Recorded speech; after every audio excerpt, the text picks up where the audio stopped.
I don't know how dangerous I should be about swearing. I'm in. I don't know. Cuss as much as you motherfucking want to. We answer to our motherfucking selves. And yes. Hello, my name is Gille Klabin, and this is my LA year one. Perfect. All right. So let's just hop right into it. Let's hear about your first year in LA. And my first year in LA.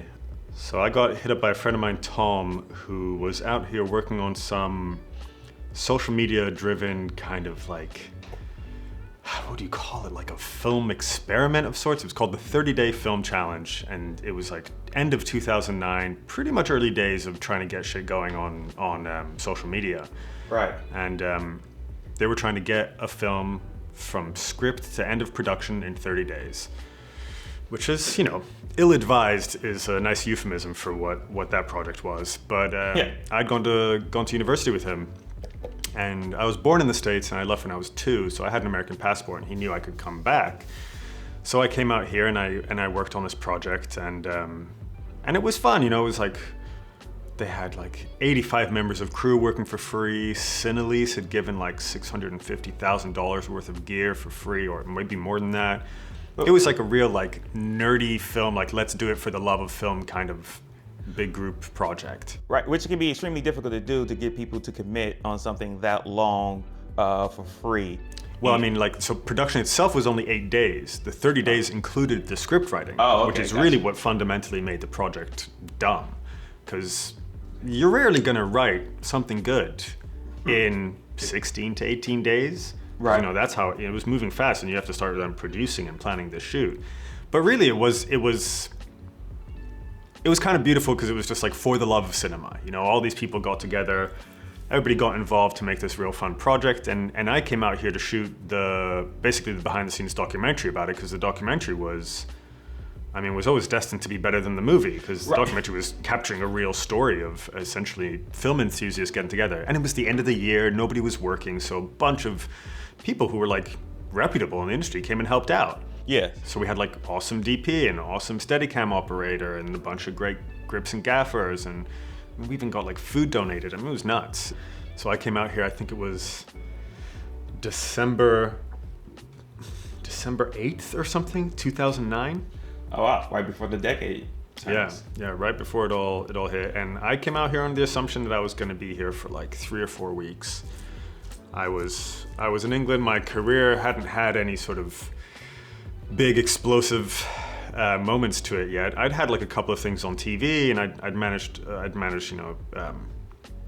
get to do some music videos for some bands who I actually knew the name of. It was like just beginning. I was like 24 years old. Just beginning to taste my first little droplets of success, but I had nothing on the horizons that was really keeping me in England. Sure as hell not the weather.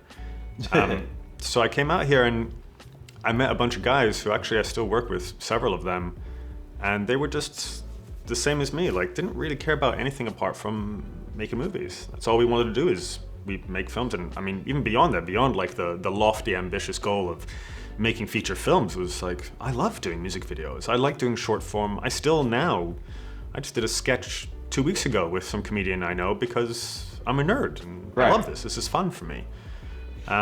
People don't realize too, it's like, and I guess a lot of folks don't really think about it when you work on projects like that, especially when you're new and some people are basically in the same boat with you. Like those are a lot of times the people that you continue to work with and build with, because you're not only you are on the same level, but you're also coming in it with the same amount of love. Yeah, it's passion, and truly really from my experience of this, I started. I knew I wanted to be a director when I was 11 years old, but I started working in earnest in the industry from like 16, 17 years old. I'm now really 30. early. Yeah, very early, and I'm 36 now. I'm 36 as well, and I didn't know I wanted to be a filmmaker until I was 21. And overseas in the Navy, staying on the ship.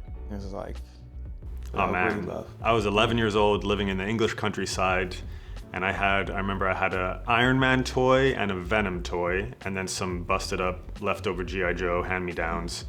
And I would take my dad's home video camera and I would make stop motion films by pressing record and stop as quick as I possibly could. And I remember I did a so like an arcing tracking shot around Iron Man sitting up, and the joy of watching back that footage and seeing a toy sit upright in a moving shot with, you know, the parallax happening, gave me this weird feeling that I was like, oh, I want to do this all the time. This is the most fun I've ever had, and I want to make little worlds. That's fascinating. That's great that, you know, you knew it right then and there, and you decided to pull on that thread and keep it going. You know, I guess around the same age, it's funny. It's like, even though I'm born and raised in East Oakland, in a time that was pretty rough, but my parents were able to get a computer, and the computer came with this film program, like this 3D animated program where you can make like a little movie, and I did, right? And it didn't even dawn on me that, like, hey, I have a love for this, because I love doing it. I showed my parents, and they, you know, the whole family sat back and they watched it, and like I voiced it, I put it all together. Now I think it's funny. I kind of even forgot about that thought until you just mentioned it. Well, it's also just the vocabulary of your imagination. You know what I mean? If you don't know anybody who's ever worked in film, and if you don't have somebody sitting there being like, pursue your wildest dreams no matter what, you don't humor it. You know what I mean? You don't sit there and be like, oh, this thing I'm enjoying, I could do it. It's like everybody sat down and ate pizza and went, oh my fucking God, pizza. And then some people went, oh my God, pizza, I want to do this and make pizzas. And then they start up a restaurant and stuff like that. And we're all experiencing that same passion, but you don't think about, oh, this thing that I'm having strong feelings for, I can pursue. And I had lots of friends who wanted to play with cameras, and I always had friends willing to jump in and act in my silly little home videos and stuff like that. But I was the only one who was like, no, I'll do this over anything else, to the degree where, like, I knew it was very, very abundantly clear right off the bat that I was not going to make money to survive for a very long time.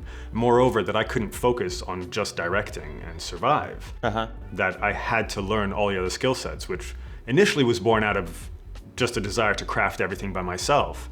But I swiftly realized, like, oh, I need to learn I need to edit and camera operate and write, and I need to do all these things well enough that I can make some money on them on the side, as well as still pursuing the trajectory of telling my own stories. Because at least that way you're able to stay within the film world. But on top of that, though, too, I always say, you know, a director is a jack of all trades, master at directing actors. And well, at least like my favorite kind of directors. Not saying you have to know how to edit to direct, but it's really damn good. Yeah. You know, you don't have to know lenses to direct, and there are a lot of directors who don't really know their lenses and things and so forth. But it's a damn good idea to know these things. I mean, I just think, you know, it's funny. I remember I started out, like, two of my best friends also wanted to be filmmakers, and they pursued the more orthodox route of, like, I'm going to focus on directing, and I get a camera operator and a DP, and I have an editor, and I have a VFX artist, and I have all these different people, and I got a writer to write the script. And there was this almost like old school, a director just does the directing. And I was much more of the mind frame of, I'll do everything until I can afford to hire somebody else. They got outdated by the world, because the reality is, you know, more and more people wanting to do this. There's more and more people on the planet, period. Yes. And and opportunities weren't as plentiful. Budgets were a shadow of them for ourselves. And if you don't have the money to hire a full team, then either you don't make something, or you take it on yourself and you figure out how to do it until you can prove to somebody that you're worth investing in to hire a bigger team and pull off something more ambitious. Right, because there's so little excuses these days, because before, money was a true gatekeeper into what we do, right? But now things are more affordable than ever. I talk about this quite often. I mean, hell, look at the situation look at what we're doing right now. Just 6 years ago, this wasn't really possible, you know, and what certain sound recording devices can do, cameras can do to help people tell a story where they don't need such a big crew. But when you consistently do these things, this is how you can level up and get to those things, right? Yeah, I shot a music video last summer, which honestly is one of my favorite things I've made in the last few years. And I shot it on an iPhone with an anamorphic adapter on the front of it and a gimbal. And it was right in the heat of lockdown. We were driving across the country to see my in-laws, and we stopped off in Texas for some good friends of ours who are in a band, and they just releasing a new single and new sound. They're like, let's shoot this music video. We have this little fixer-up house in the middle of the woods in Texas, and we shot music video on an iPhone, and you can't tell. You can't tell. You can't watch it and be like, I mean, you'd never believe it. There's massive compound moves that would require a crew of minimum 6 people. Right. And it's my nerd ass on a gimbal, on a little handheld gimbal with an iPhone. And that's just the technology we're in right now. Now, that's not to excuse the fact, like, there are going to be limitations, and it is sad how much money is being plucked from stuff. Like, I've worked in music videos. That's where I got my start, and I still love doing music videos. But there's a lot of people carving out a big piece of the pie, so by the time it gets to the actual filmmakers, there's nowhere near as much money as there should be. Yes, it oftentimes too is like a way for them to kind of like dodge the unions and everything. Right? Yeah, it's like, man, like I know people who've I'm not going to name names and shame anybody, but like there's some productions you find out is non-union, and you're like, the gall, the audacity of being that high level and cutting out so much money for these middlemen, all these, you know, execs and facilitators, so that the production has to suffer so bad so that people aren't getting paid their health care is, I mean, it's audacious. It's beyond audacious. It's criminal. Right. Fuck it, I say it. I was not gonna say something, but fuck it, I say it. There is a company that is a network that's pretty damn successful that a lot of eyes go on and a lot of movies get made, and they're called Lifetime. And a lot of these Lifetime movies, it's not actually the network themselves, it is these executive producers or whatever. Like, Lifetime gives them a check, and then they take that check, and then they take about 70 to 80% of that check, and then they hire a production company to make the movie with that 20%. And then that has to get divvied up lower and lower, and where you have people who are like first ACs who are making the minimum wage and have to travel about 50 miles to these sets. It's in every industry. Yes. It's like in, you know, record labels. You've got like 6 or 7 people working there on, you know, maybe even close to 6-figure salaries who bring no value to the table. They are completely disposable, interchangeable. They may not even be at the negotiating table next time round. But they've carved out so much money that when it gets time for the creatives to do their job, they're underfunded. And I can see the logic in these people's heads of being like, you know, they don't get the supposed glory and the accolades of creating something. So their only sort of compensation for their time spent in the trenches is fiscal. It is just this money and saying like, well, you know, I don't get the glory of going on stage, but at least I make bank for, you know, being in charge of how this money gets divvied out to different music video production companies or whatever. But the reality is, and I feel this is the way coming right now, like, you know, look at this setup. You're one-man banding, you know, a lot. This is 11 people's work. You know, you're kind of pulling off by yourself in your flat. Thank you. And that is the reality of what it takes, I think, to shine in this world now, which is if you can't do it all, you will simply disappear in the noise. And but it shouldn't be like that. You know, it shouldn't. No, it shouldn't. And also too, I would say one doesn't have to actually do it all by themselves. People would be amazed by how folks would want to help you and want to be a part of what you're doing, because our production conglomerate, second-class citizens, because yes, you see me right now, right, lighting everything, shooting it, one man banding it. But what people don't know, there's another person, Kelsey, Winfrey, who's actually been cutting a lot of these episodes now. And for the first season and a half, I was just doing it all by myself. And when I told her, I thought to myself, I was like, hey, I should have Kelsey help me edit these. But I was hesitant to do so. And she's like, why would you be hesitant to do that? Like, of course, like, send me the footage. I cut it, because most of the people on our team, we don't even live in the same city. And yet we are able to put out projects consistently. And that's really, yeah, that's the point I kind of slipped away and deviated from and just said it's not right, is we are now entering the age where you can do this stuff, and we're going to circumvent the gatekeepers. Right. You know, you're going to be able to put content out. There's enough platforms for you to be able to put something up, and there's enough accessible marketing. Like, you could take several $100s and you could reach hundreds of thousands of people with your content in a way that beforehand, you would have had to find some sort of distribution platform, which wouldn't have been accessible, and you would have been beholden to the opinions of whoever the execs were for them to find value in your work.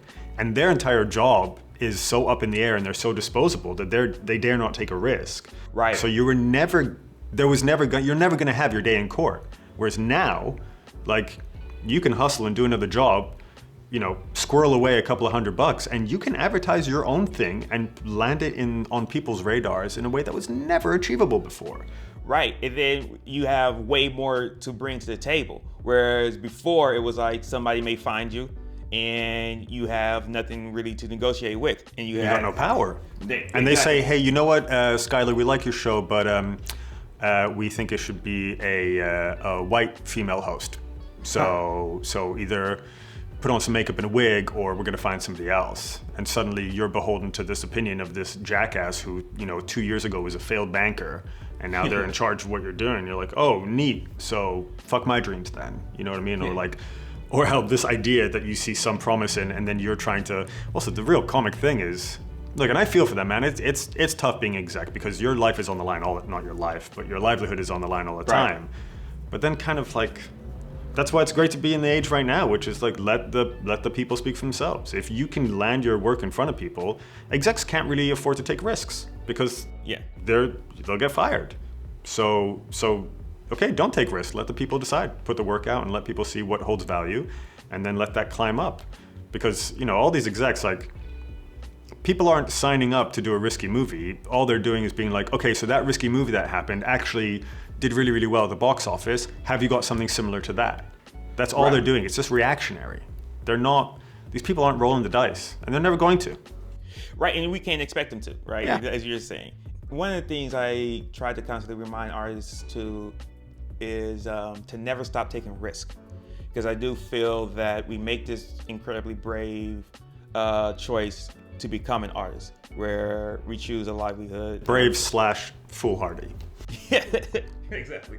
And then so we hop in it, and then once we start, we struggle for some years, and then once we started going, then we start taking less and less risks. And oftentimes too, one can understand because you may find a partner, kids comes on, bills get higher, and then you're not allowed to take as many risks as you were when you first started.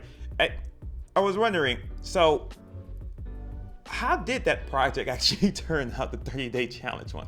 So the 30-day challenge was great because there's so many people got involved, and it did get some traction on the internet, and because of its novelty, we got invited. So we ended up getting sponsorship by the hard drive company Gille, who gave us a bunch of storage for our shoot. They were one of our sponsors, and then they invited us to come to Sundance at the beginning of 2010.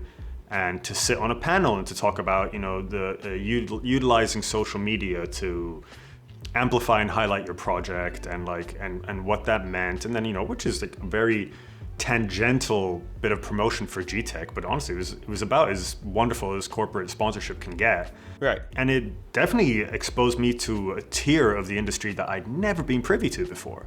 So suddenly I was in Sundance looking at all these movers and shakers, and we're sitting there on a panel, and I'm filming constantly, and I'm just like, I'm a 24-year-old jackass just sneaking off and smoking joints and coming back and shooting and just on an adventure. I'd come from England, and suddenly I was with all these Hollywood people and going to parties and seeing what some of the inner workings was like, which was eye-opening, was disappointing, eye-opening, and also exciting because the second you see it, right? So you have all these preconceived ideas, particularly in England, where you really got to fight your way up.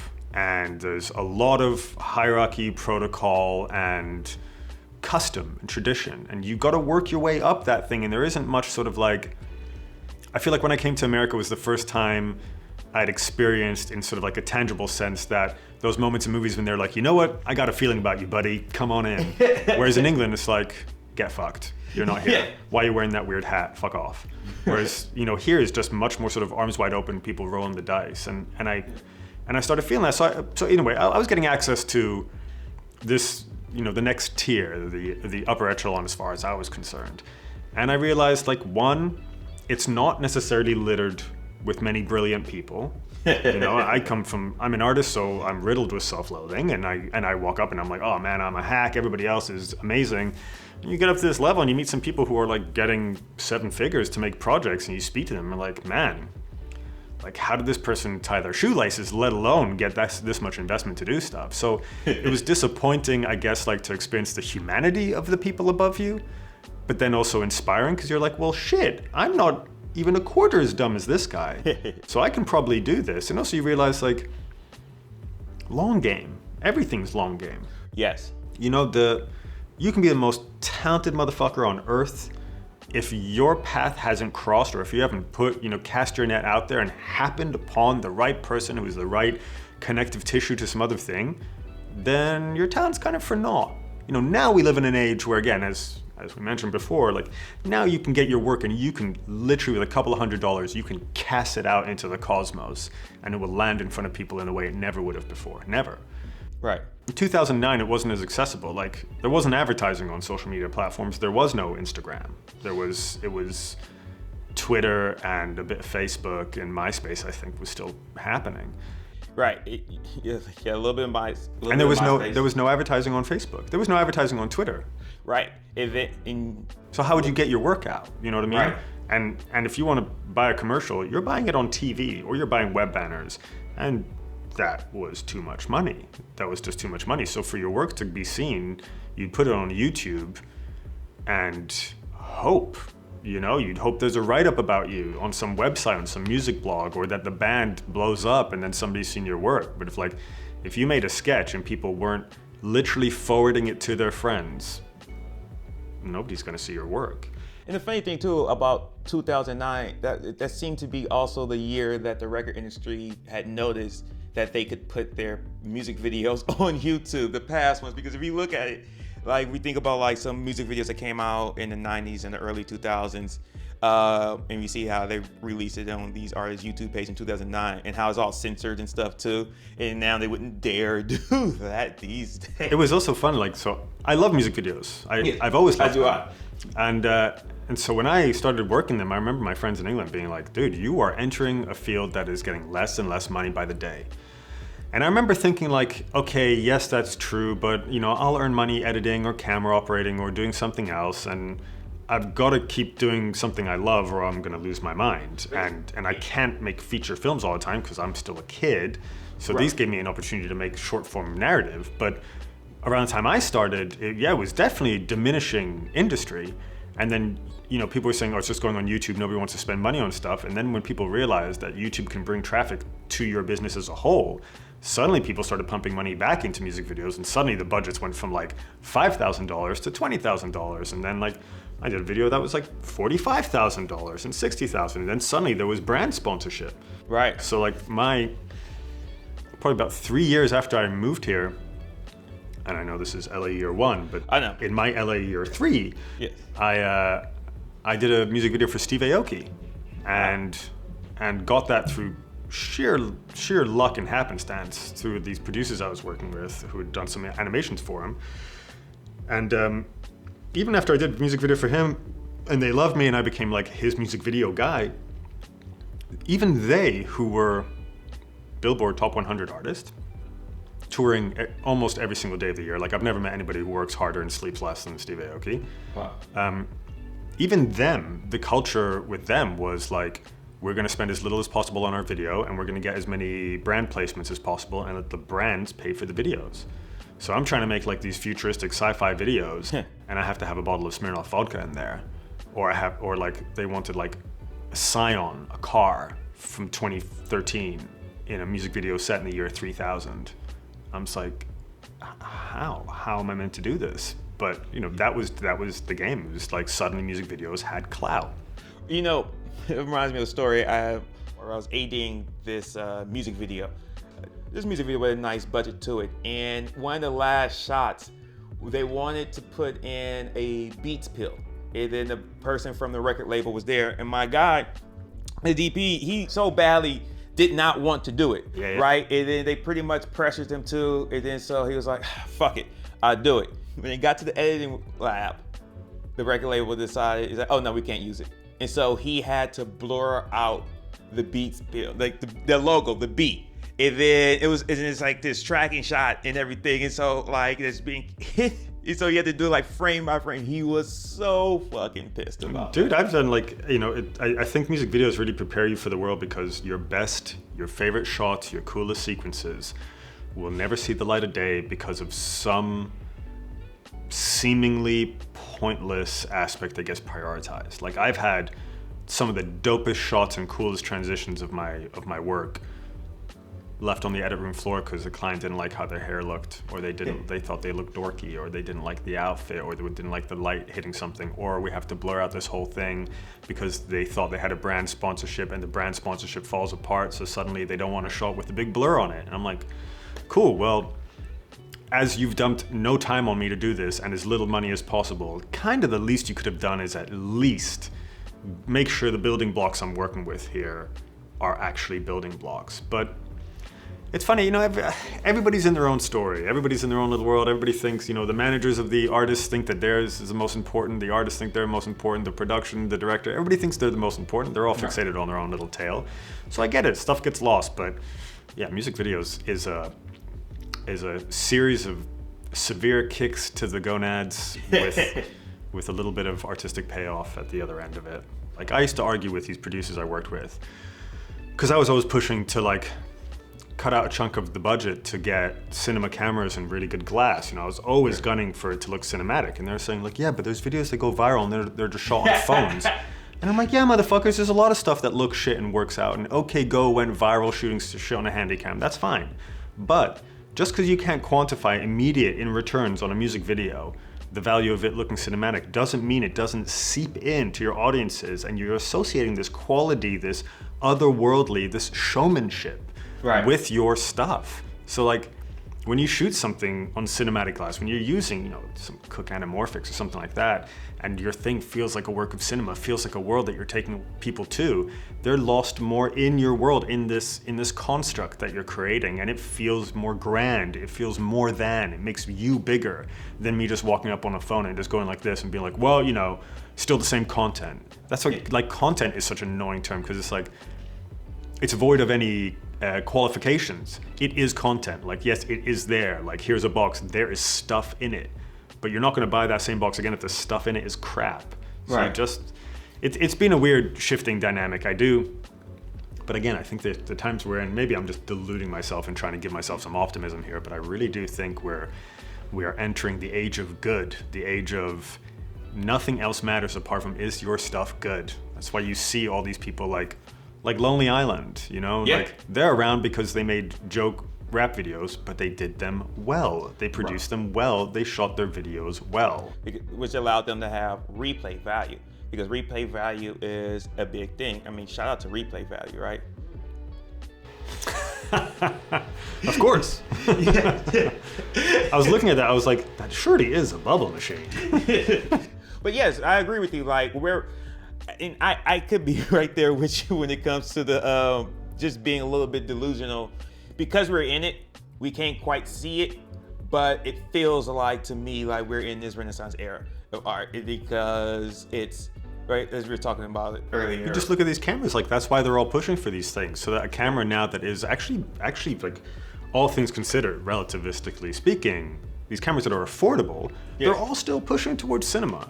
They're not pushing like just capture shit, just whatever, just capture it. No, they're trying to make it look fancy and expensive because that stuff feels nice to look at. It matters, the fact that, so we're looking over at the Sony a7S III, the fact that it can do 4K at 120 frames per second in 10-bit and also do autofocus is nuts. Whereas it's like, hey, things that we need as filmmakers when we're talking about like 10 bits, the thing that really jumps out at us, right? Because of the amount of color we're able to see with that and the quality of it. For me personally, that's going to be more important than the 120 frames per second. But the fact that they still put it in there anyway, and then just threw in, was like, hey, we're going to just put autofocus in this as well. And image stabilization that matches a gimbal. Like, just hell, have it. Exactly, and you're right. It's like relatively affordable because it's like that camera is $3,500, which is, how can I say, not cheap by any means, but when we think about all it does and how much a camera, well, there wasn't cameras like that before that existed, but all that would take for it to do that, like we're talking tens to hundreds. I mean, shit, man. Like you think, like the red one was $48,000 back in 2007, if I'm not mistaken. Oh no, that was like a full shooting package with drives and stuff, right? Right. And that camera could not do what the A7S III can do. It couldn't. Right. And it took easily 3 minutes to boot up. It would overheat to such a degree that it could scald your skin. You would hurt yourself operating it for a while. And you know, like it was all out of reach. So and even the post side of things too. Oh I my mean, God. that's a whole different. What a headache. Right, because now it's like you're dealing with time in a time where editors aren't really used to that kind of tech, and then on top of that, if it's like 2006, 2007, it's not like there's some YouTube video of somebody breaking that down to you, like, oh, this is the way you use this. Dude, I used to have to go on reduser.net and scour forum after forum. I remember like the first music video I ever did on it was almost entirely black and white. And I was really noticing banding in my highlights. I'm like, what is that? And there was just nowhere online for me to figure it out. And I had to go on Reduser forever. And then I had to post on it. And I had to get, luckily, thank you, internet geeks, who jumped on there and they were like, yeah, this is 8-bit banding. This is because you're shooting almost entirely grayscale. And I'm like, it's so crazy. It doesn't feel, I mean, you know, 2009 is what, almost 12 years ago. Well, December 2009 will be 12 years. December this year will be 12 years ago. And there was no, it's not that crazy long time, really, but the resources available to us now, the age we live in, like, I'm excited by it. As much as all these things piss me off, like, you know, the injustices, the gatekeepers, the parasites, as it were, right. I'm happy to be living now where you can circumvent them. And you can circumvent them by the merit of one simple attribute, which is being good. Just be good. We want to talk about what it takes for someone to make it out here, oftentimes, or just in the arts. I always say hard work and not quitting, but more so not quitting than hard work.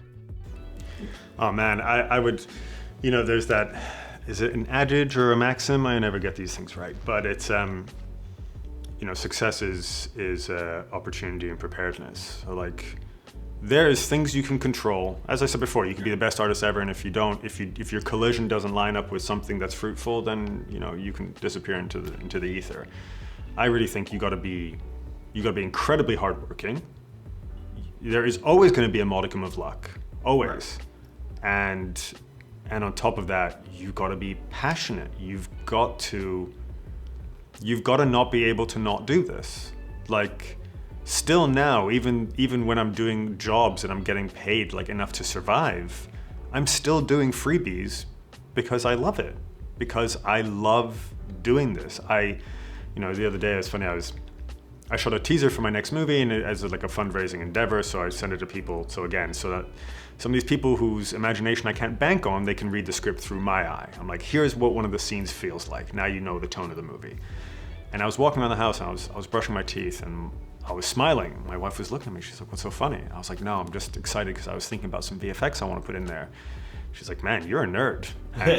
And truly, like, I have fun. I have fun. Even when I'm doing jobs I'm not super stoked on, I will always find something in it that I'm like, oh, that was cool. And and that's helped me never quit, because even if it didn't pay, even if if we suddenly got pregnant and I had to focus more on money and I couldn't sustain our family from this career, I would still do this on the side. I'd make the dopest baby videos. I would, you know, like I can't not do this. And truly that's not a work ethic thing so much as good fortune. I'm very lucky to feel this passionately about anything. Right, because I love that you said that, because that's another thing I feel very lucky and blessed. Even though it came, I didn't realize it until I was 21, but still, it's like it's funny. So your first year in LA is December 2009, and 3 months prior to that, in September 2009, I hope my math was right on that, but is when I started film school, or my first semester at the Academy of Art University, and it was the only thing that I did for the first time. I did something that felt like a glove, and then it became my, I would say love, but obsession. Yeah.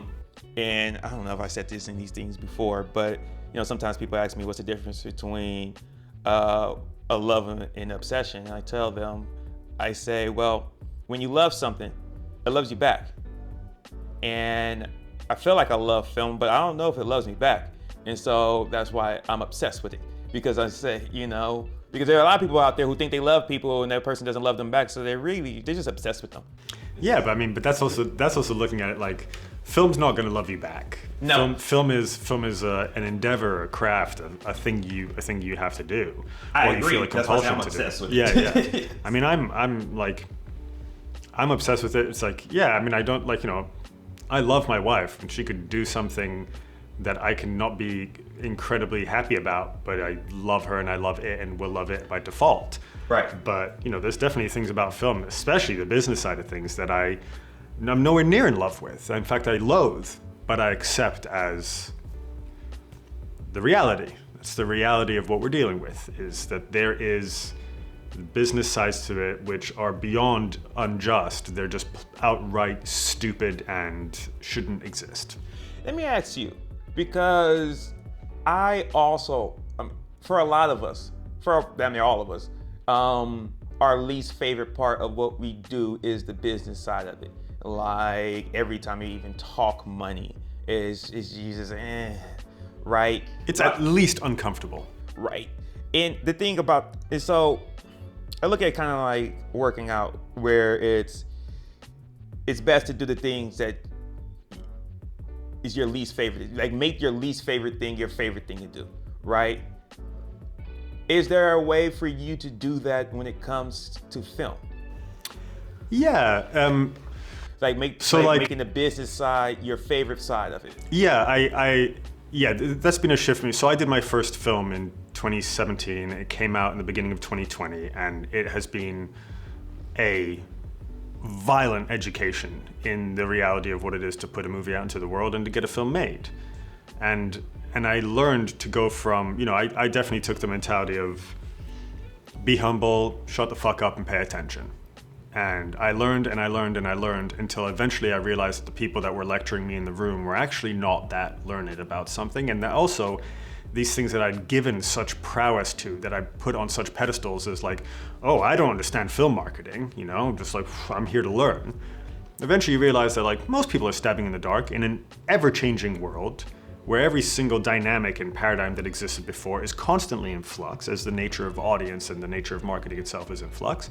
And that actually, if you're just paying attention, you work hard, you can turn into something super cool. Yes. So like now, by the end of this last year, I was marketing my own movie because my distributors were not up to the task. And I made myself love it. And at first I resented the shit out of them. And then you realize like, you know what, I am just one of their movies.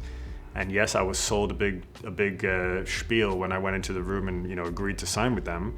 And rather than begrudge them for not being able to distribute a movie in what I deemed to be an acceptable way, I instead, as you say, I learned to love it. I was like, you know what, this is a puzzle, and I like puzzles, and I will figure this out, and I will make it fun. And it did become a game to me there of like figuring out how to be adaptive to data. Like we were doing spots that I would look at average viewer retention and be like, okay, cool. So on average, people are only watching 6 seconds of my promos, and I'm making 15-second spots with animation and motion graphics and all these edits and music and everything. Right. And I was like, okay, cool. So 6 seconds is where I'm getting them. So I actually need to make a 6-second spot. So we start making 6-second spots, and I say, oh, actually, these spots are reacting better to this actor. If this actor's face opens the spot, people seem to like it more. So now all my spots are going to start with this actor's face. So then, I was just adaptive, and I turned what was an annoying task into a fun game. And it really did become a fun game, and I do enjoy film marketing now. And I'm willing to bet that's going to help you so much more for your next movie, because now you even know how to talk to those people a little bit better, because you understand their world. I'm not an imposter anymore. I did it, and I got better results than my distributors did. If you don't mind, what was the name of that movie? The Wave. I know. Oh. Just wanted you to say it. It's a fantastic film. Thank you. And I thoroughly enjoyed it. In fact, I've seen it across the street from here at the Right on. theater. And even I saw it with the woman I was dating at the time. And you know, she tough cookie. She's a woman not in the film industry, and she thoroughly enjoyed it. Oh, she good. really, really liked that movie. I was amazed. I remember talking with you at a party about it, and a few times you had shown it, and I couldn't make it to those times. And then it was like, it just so happened that day I was able to make it, and it was like, oh, and it's across the street. So awesome. So I was very excited to see it, and I did want to spend some time to congratulate you on that, because that's such a huge achievement. But also too, like, the performances you're able to get out of your actors was just amazing. And you know, so to see Justin Long, I mean, him in the leading role, like getting that spotlight, I thought was phenomenal. And then something else that I don't know why I was surprised by, but I was like, see Donald Faison, the energy he put into that role and into that movie. As we know, sometimes when movies are on a lower budget, and so, you know, some talent tend to phone it in a little bit at time to time, but that was none of your talent's attitude towards it. I mean, we lucked out mainly because, you know, Donald and Justin have been around for a long time, and they are just looking for, like, they're, in the same way I'm a nerd about filmmaking, they're nerds about filmmaking too. And one of the big things that happened on The Wave was I was working with some of my best friends and some of my team from music videos. And we were so excited to be making a film that we believed in. We believed in the story, and we believed that from a sheerly, like, visceral entertainment perspective, it was a fun ride. It was gonna be nuts. And I planned it to hell. Like, I just planned every single, like, I did a storyboard, we worked with a storyboard artist. I digitized everything, and I made an animatic of the whole movie. We shot like a teaser to get like a mood film of it. I did VFX tests on all the big transition pieces. The look itself, that kind of like psychedelic texture, was a process that took me 5 years to come up with. And we were ready. We were just ready, well-oiled machine. And when the actors showed up, actually what Donald said to me, he was like, he said to me, just don't ever lose this. And I was like, what's this? And he's like, you're excited, you're passionate about it. And that is contagious. So when I'm on set and I'm working with directors who are jumping for joy and clapping at the end of every single take, it gets me pumped. And Justin was the same. And it was so pure and happy. The entire production was so pure because we were just so stoked to be stepping up to the plate. My sport analogies are pretty weak, but stepping up to the plate and swinging for the fences. And really, we were just all trying to do our best because we're all in love. We were all in love with what we were doing. Like my DP, Aaron, who I've worked with for a decade, he's somebody I love and respect and admire. And I've known him since before he could shoot. And he's known me at the fledgling days of my earliest music videos. And I was still trying to impress him. And I was still trying to Patrick Lawler was on set, a director, a cinematographer, VFX artist who I greatly admire. And I was trying to impress him. I was also trying to impress me because I hate my ass. You know what I mean? And if I can get the dark shadow Gille in the back of my mind to be like, okay, that was pretty dope, then I know I'm doing something good. So there was this, plus I'd grown up watching Justin and Donald and Tommy Flanagan, and there's a bunch of people who I greatly respected. And then there's I wasn't too familiar with Sheila's work, Sheila Vand. And then I saw her on set and I was like, okay, every single person who shows up on set, particularly all the Albuquerque crew who had never heard of me and I'd never heard of them, nobody's heard of me. I'm a nobody director. But I wanted to impress these people, and not from a perspective of demanding respect. I wanted them to see that it was pure, that I was there out of love. And I still am, and I still will be. I'm either out of love on a music video where I'm operating by myself, or a big commercial where there's a crew of 80 people. Right. Like I do it out of passion, and truly, to reflect on the whole trajectory of everything. Hard work, luck, learning your skill sets, humility, patience, and ability to fail. But the center, the engine of it all, passion. You've got to want this thing, and it's got to be for the right reasons. Like, if nobody ever knew my name, but I still got to make art that affected the kind of change I want to make in the world, I'd die a happy man. I don't need the kudos and the recognition. That stuff is gold dust, and it's wonderful, and it feels really nice. Yes. But the satisfaction I get, the nature of my satisfied mind, is knowing that I answered this hunger, this passion of mine, to make art that makes people feel. Because there's no drug, and I've tried a bunch of them, there's no drug that has ever made me feel as good as affecting somebody with my art. It's holy, it's divine, and that is the source of my passion. That's my drive.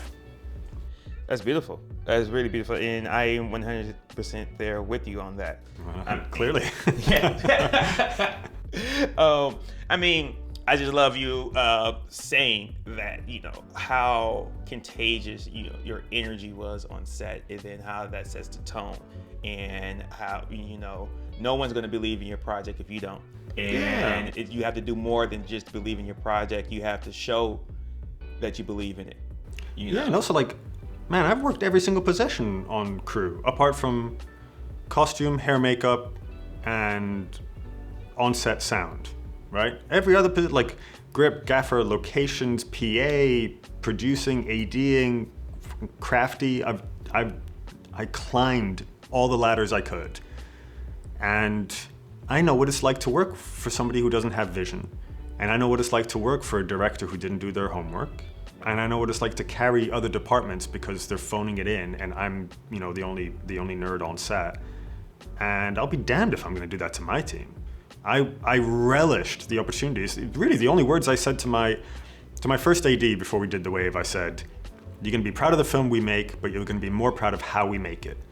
And I stood by that, and he's assured me that I didn't lie. Filmmaking is awesome. Look, painting and singing and doing all these other work, it's beautiful, it's commendable. I have all the respect in the world for it. The thing that's awesome about filmmaking is it's a group project, and it has to be. 9 times out of 10, it really does have to be a group project. And if you can compel a group of people who are all different, and each idea goes through the filter of their own personhood, if you can compel them in a unified vision, that's really badass. That is truly impressive. So to have your crew respect your vision because it's earned is, to me, a real accomplishment. And when we were on The Wave, I was, I liked sports. I'm generally coordinated, but I never had that in the zone athlete thing in anything I'd ever tried until I made my first feature film. And I'd seen it on sets before, and I've had a lot of people who want to work with me again, and I take immense pride in my set decorum, and that everybody I work with wants to work with me again because I'm passionate and respectful.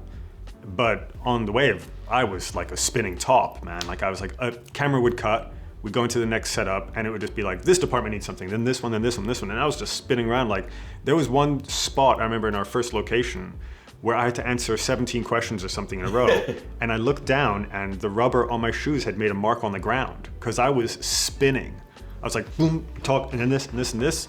And I didn't feel like throwing up. I didn't feel worried. I felt at home in a very in the zone way. And I was thank fuck this industry exists. And thank fuck there's people who want to watch stuff, because this is my thing. This is my thing, truly. And, I'm just happy it exists. And I'm happy that I'm getting an opportunity to do it, which is, again, separate of everything else, separate of passion, all this kind of stuff. It's just luck. It's just luck. It's that I think it was Jack Ma talked about Michael Jordan was good at basketball in a world that didn't care about basketball. He'd be a broke basketball player. But luckily, the world gives plenty of fucks about basketball, so Michael Jordan gets to be a billionaire. And it's the same thing with film. This is what I love. I'm happy people like watching stuff, because if they didn't, I'd have to spend a lot more time doing something else to survive. Round the bubbles for that.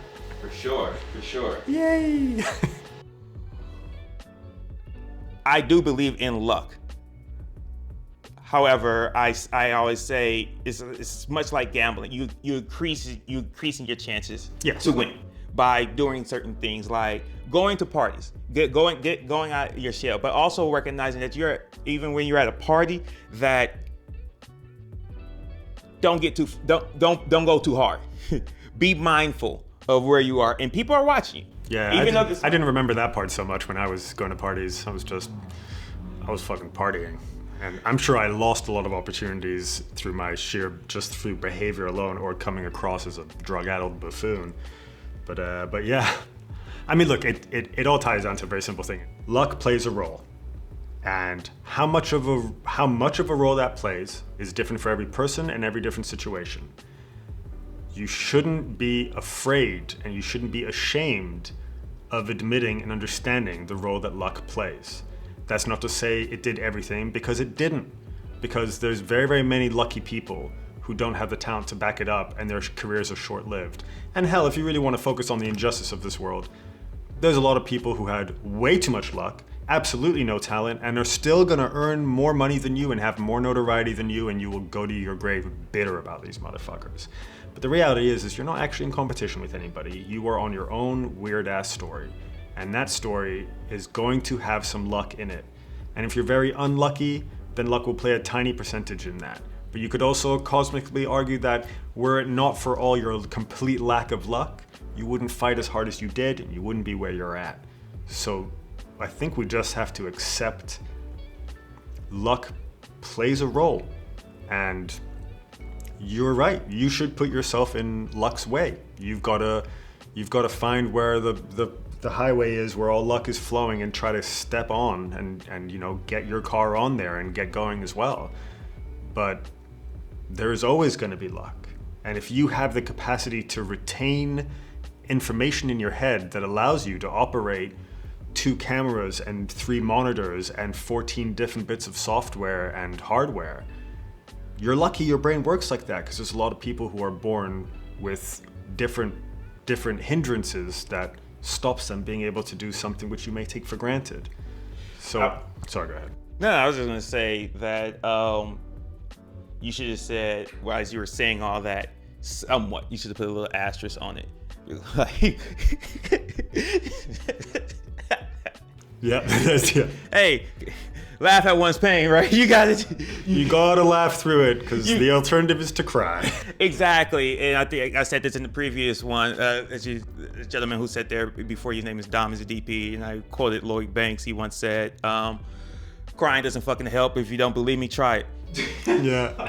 I mean, look, and honestly, that was some pretty toxic man shit I was raised with. I was telling a friend about this the other day. I didn't cry for like 6 years of my life, because I was like, 1, men don't cry, and 2, nothing, it doesn't get you anything. And that's because our comprehension of mental health is stunted by a bunch of warmongering sociopathic monsters that run our society that tell us emotional health is for, I was raised thinking like crying is for gays, which is so deranged and toxic, and it left me emotionally stunted for many years of my life. And so, I'm all for crying, but also you gotta laugh, because at the end of the day, as somebody said to me so aptly on set, we're not curing cancer. We're really not. This isn't life and death. We are in the marketplace of ideas, and we're trying our best to do stuff. And unfortunately, the cards are stacked against us, speaking of luck. And if you want to do something that's novel and doesn't immediately return to investors, chances are you're going to have to run 15 devices by yourself. That's it. That's the reality of it. Like, our movie that came out, has a lot of messages in it, and has a lot to say about the nature of indirect malice, the consequences of our actions, reflect on what are the ripples in the pond of every stone you throw in. And that is not a big commercial endeavor. It's not a Marvel movie. It doesn't have a bunch of sex in it. It barely has violence. It's not a commercial cookie cutter thing. And as a result, we had to go above and beyond and work a lot harder than most films have to work. And we had to do, we couldn't afford overtime. There was one day where we went over 12 hours, one solitary day. And that's the day where there's this shot, where he's in that chair and he smashes through the wall and he goes down that corridor of light. That was practical. Like, we made a fake brick wall and we flew down 100 feet of visqueen lined track to make him just do this crazy shit. And that is the only day we went overtime, because resetting that, as you can imagine, took some time. So, and that was the reality of our situation. And you can bitch and moan about it, or you can try to rise to the challenge. And hell, you can sometimes rise to the challenge but fail. Luckily for us, we managed to get it, but I can't remember what the progenitor was at this point. Suffice to say is you just have to do it. You just have to grin and bear it and fight for the thing because you believe in it. Shout out to that. I know you love those bubbles. Oh God. So, I know you touched on a lot throughout this in bits and pieces about what you are actually doing today. If you can summarize it a bit, like. So yeah, through the default of the times I live in, and luckily the proliferation of technology, and luckily the educational impact of tutorials online, and shout out and thank you to every single person who takes the time to teach somebody something else on the internet. Big shout out to them. I mean, my entire career is tutorials.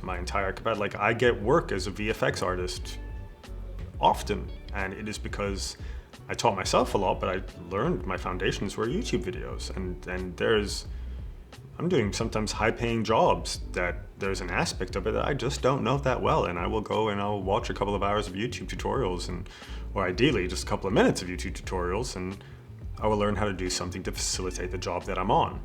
So what I do right now is all the skill sets I've learned over the years, I work at. So like I just did a camera job, I just did an edit job, I just did 2 VFX jobs, and I'm being put up for a directing job that'll also require editing in VFX. And so I'm doing all these things to continue paying the bills because I'm lucky enough that the skill sets I've learned are lucrative enough to survive. And also at the same time, I'm planning my next movie because I've never experienced a joy like making a film, and the rush I got of sharing art with the world, especially art that was, as we were talking about, it's one thing for me to stand on a soapbox and share my utopian vision for a society. Nobody's going to listen. Nobody's going to want to look at me up on a soapbox. I'm some hairy, sweaty dude shouting my opinions at people. But if I can take you away somewhere, if I can take you on an adventure, if I can give you real people that are entertaining and engaging and human, and I can make a story that makes you think or reflect on something that I'm thinking and reflecting on as I'm, stabbing in the dark trying to figure out what it is to be a person. If I can do that successfully, that gives me a sense of accomplishment and a sense of joy and purpose, truly purpose. The real driving force is, I've never known anything like it. So I want to make more films, and just like my first film is deeply reflective on our position, our indirect conspirator position with capitalism as this dragon of a force. I want to make movies that speak to our humanity, that speak to where we're at, our context in society, but above all else, entertain. There's nothing that gives me more satisfaction than when somebody's watching something I did and they say, wow, or cool. Like just to surprise someone with something that came from my heart and my mind and my soul is deeply rewarding. Because, as we say, I turn off movies so quickly these days. And the reason I do is because there's no novelty. And I don't mean novelty for the sake of novelty. I don't need to see everything I was about to list is now no longer a novel, but I don't need to see something that's, just for the sake of it. I like being surprised. Like, that's why I love so many shows on HBO, because the quality control there is so high that I'll see something. Fantastic branding. Yeah. I mean, it's people, they're curating. It's a museum of visual art, and they're curating it. And I see shows that, they may be toying with dynamics that are familiar and, central human theories that are familiar, but the execution's different. There's something different. And that novelty is food for my soul. It gets me excited. I like being stimulated and having thought provoked, but above all else, I like being entertained. And that's, if I can take somebody on a journey, which is exactly what my very long answer to say, I'm working on my next film. But I'm looking to do that. Yes. I want to entertain you in ways you haven't been entertained. I want to provoke thought and conversation. And it's not because I have necessarily an axe to grind. It's because I am spinning my wheels trying to figure out what the fuck is life. What is good? What is bad? What is the duty of the good? How are we as these dirty, broken people seeking solace on the grand philosophical scale of the human experience? It's beautiful. I mean, I always say too, I feel like our number one job as filmmakers is to entertain the people. Absolutely. Who the fuck do you think you are? They don't owe you your time. Exactly, You know what I mean? exactly. So, if I'm gonna get you out of here with this one last question. If you can give a piece of advice to someone who is currently going through their first year in LA, what would you say to them? All right, I'm gonna try my take two on this. Just remember, everything's a long game. Everything is a long game. You cannot tell yourself, I'm gonna do this and in 6 months this is gonna happen. You can put that shit out there and you can work towards it. Just remember not to be disappointed if it doesn't work out exactly as it worked out. You just gotta understand that there's a lot of moving parts, and there is, unfortunately, as we previously discussed, there's luck. There is stuff that you can't control. What you can control is your output and how you react to the things that happen to you. So, impress yourself. Work hard to impress yourself. Keep yourself hungry and humble, and try to be somebody worth impressing, and understand to achieve things that are difficult, which, for example, a career in the arts is, it's gonna take some time. And that's okay, because if everything was super easy to achieve, it would be boring as fuck. If shit takes 10 years, I moved to LA in 2009. In 2017, I finally got to direct my first feature film. And I didn't want it more in 2017 than I did in 2009, but that's how long it took for me to develop the skill set so that I could show up with the budget we had in the time we had and nail it enough that nobody had any bad words to say about me as a director at the end of this movie. You're never gonna please everybody, but hell, even critics who weren't crazy about the movie still gave me some props, which meant the world. Yeah. And that was because it took a long, long time for me to get to the level. I was 32 when I directed my movie. Was it 32? Yeah. I was 32 when I directed my movie, and I started shooting stuff when I was 16. I started shooting stuff when I was 11, but I started shooting stuff when I was, 16. I was trying to share with the world. So it took you another 16 years. And I knew from the age of 11 I wanted to make movies. No two ways about it. It was very clear as day, and that clarity has not faded. There was a chapter in my mid-20s when I became maybe too righteous in my wokeness, as it were, and I was just like, what the fuck am I doing, indulging in my artistic whims when I should be out in the streets feeding homeless people? And I slowly realized these skill sets I seem to have, this drive I seem to have, may actually be able to facilitate a life where I can earn some money, and not only that I can put things out into the world that create conversation and hopefully leave it a little bit better than I found it. If I can make enough works of art that inspire enough people to be less shit, even in a tiny percentage, I'd consider that a huge accomplishment with a lifetime. And if I'm entertaining enough and I can make some money, then I can actually quite literally go out and feed the homeless, because I'll have the cash to do it. That hasn't happened yet. I've only made one movie. So I guess, in summary, long game, persevere, long game.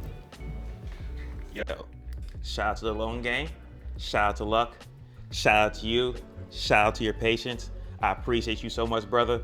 Thank you for doing this. This means a lot, and your wisdom is, oh man. It's nice being battered with bubbles as you're saying all this. Right. I feel like instead of giving people awards, they should just Like, the Oscar goes to you, bam, bam, bam, and you get a whole bunch of bubbles as you sit in your seat. And it's like, why can't we do that, right? Yeah. As an environmentalist, I find that a lot more appealing. All right. Thank you very much. Man, thank you for having me.